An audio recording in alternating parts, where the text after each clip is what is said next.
Ladies and gentlemen, the American Jury and Bulldog Nation, I have always been a list keeper.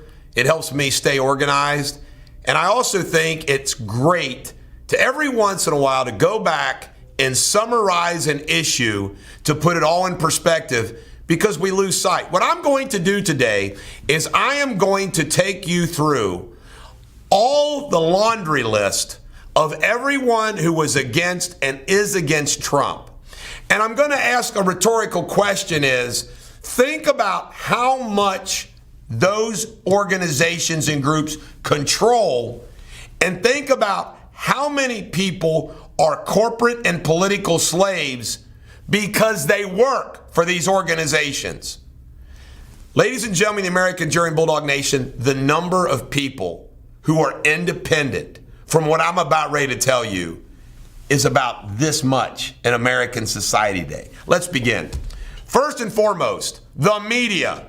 What everybody refers to as the mainstream media. You got television, right? Everybody in television is against Trump. Very few people. You've got the print media. I mean, think about that. You got CBS, NBC, MSNBC, all of the television news. Then you got the print media, Washington Post, New York Times. Then you got the internet, Huffington Post. I mean, it's all of those organizations are against Trump. And think about all the people who work for those organizations, all the way down to local television.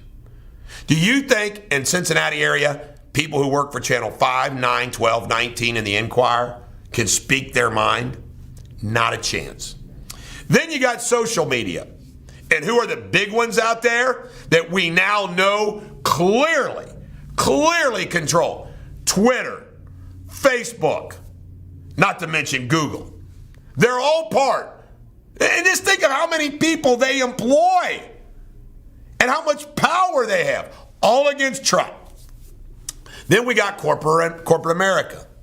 You got all the big corporations in Wall Street. Now, remember, anecdotally, I talked to somebody that worked at Procter & Gamble a couple weeks ago, and she said they can't say anything. I spoke to somebody that works at Xavier University, said they can't say anything. Mouth shut. Then you've got international corporations. I mean, multinational corporations. You think they can say anything? No. Then you have the entertainment industry. And let's cover the magnitude of that. The music industry. I mean, maybe you got a few country music folks that can say something pro-Trump, but not really. The entire music profession. Then you got the movies profession. Hollywood. Hell, China's buying them. Then you got television. Then you got sports. Think about how politically correct you have to be in that entire industry. Think about how many people they employ. Pretty amazing. Then we have academia. First, the colleges. Colleges which China is buying, really, with their influence. It's not just Ivy League. Do you think John Calipari can speak his mind at UK? No. He has to come out and ask Big Blue Nation to support Black Lives Matter. John Calipari would be fired if he says anything that doesn't toe that line. And this goes all the way down to local school boards. Do you think somebody in Cincinnati Public Schools or Kenton County, Boone County, Campbell County, any place in public school system can speak their mind? They would be fired. Then you have the Democratic Party. Think about, by the way, think about how many people are employed at all these universities, UC, Xavier, Northern. Look at all of those corporate slaves. All of them. School boards. Look at all the teachers. All the people are employed at schools. They can't say a word.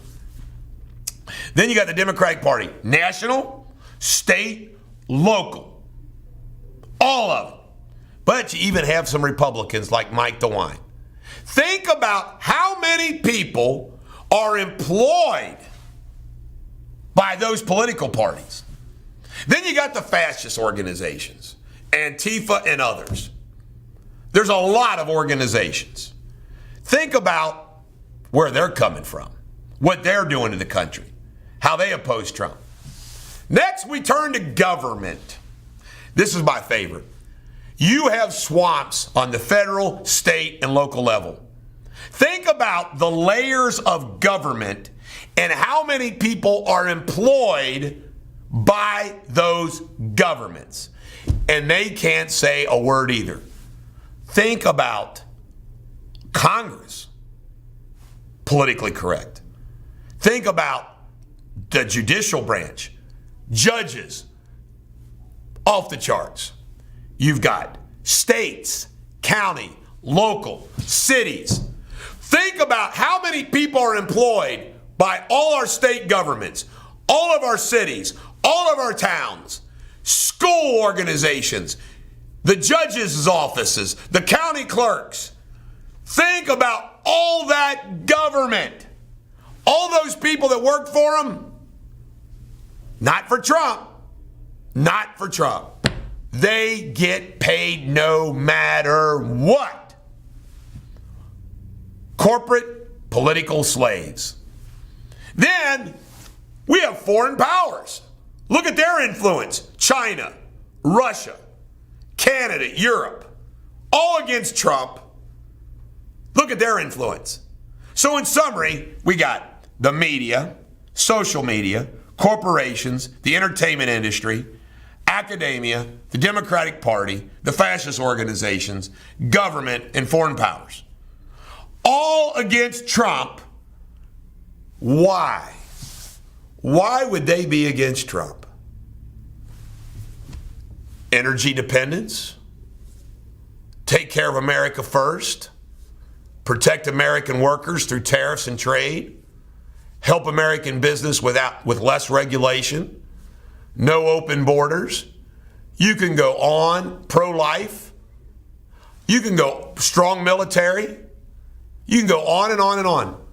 Why would all of these people oppose those sound, normal, common sense policies that you and I and any right-thinking American would say, well, that makes sense? Because they lose their power. They lose their control. They all want to sit at the trough. One of the things, I became a very significant investor in the stock market this past year. And one of the things that blew me away that I've learned is how the stock market needs, these corporations need so much government money. The market goes up when there's a stimulus. It's unbelievable how corporate America is tied to government. Big corporate America. Not your small shops and your medium shops. The big corporations. They walk hand in hand with our government.